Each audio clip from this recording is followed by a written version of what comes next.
नमस्कार, मी संदर्भ ग्रंथपाल प्रसाद भडसावळे आज आपल्यासमोर सादर करत आहे रणभूमीवरील धन्वंतरी. सैन्य दलातील प्रशिक्षण पूर्ण झाल्यावर एके दिवशी आपल्या वरिष्ठ अधिकाऱ्यांबरोबर कॅप्टन डॉक्टर राजेश अढाऊ फिरायला बाहेर पडले होते. थोडे अंतर चालून गेल्यावर अधिकाऱ्यांनी त्यांच्या हातात बंदूक देत दूर असलेल्या एका भटक्या कुत्र्याला मारायला सांगितले. लष्करात वरिष्ठ अधिकाऱ्यांचा आदेश म्हणजे काळ्या दगडावरची रेघ असते. मात्र नेमबाजीत तरबेज असूनही कॅप्टन राजेश यांनी स्पष्ट शब्दात कुत्र्याला मारण्यास नकार दिला.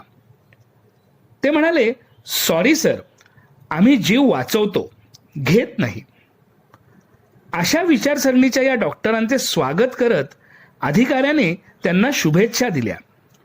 पुढे कारगिल युद्धाचे पडघम वाजू लागल्यावर जवानांच्या तब्येतीची काळजी घेण्यात आघाडीवर असलेले हेच lieutenant colonel doctor Rajesh Adhau सैनिकांना म्हणाले, शत्रूच्या गोळीला घाबरू नका. ज्याला माझा हात लागेल त्याला मी मरू देणार नाही. मी पोचेपर्यंत श्वास मात्र रोखून धरा.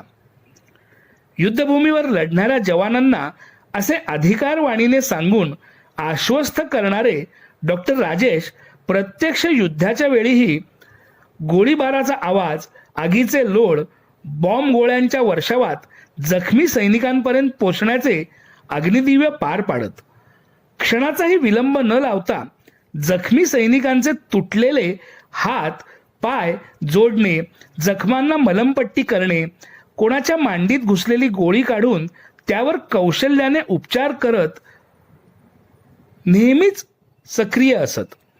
जखमींवर इलाज करताना, हास्यविनोद करतानाच जवानांचे मनोधैर्य उंचवण्यातही ते आघाडीवर असत.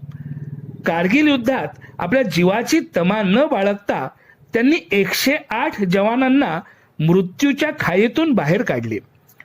या शौर्याबद्दल त्यांना सेना मेडल प्रदान करण्यात आले. महाराष्ट्रातील एकमेव आणि लष्करातील मोजक्याच लोकांमधील एक असे डॉक्टर राजेश अढाऊ यांना रणभूमीवरील धन्वंतरी असे म्हणले जाते. धन्यवाद.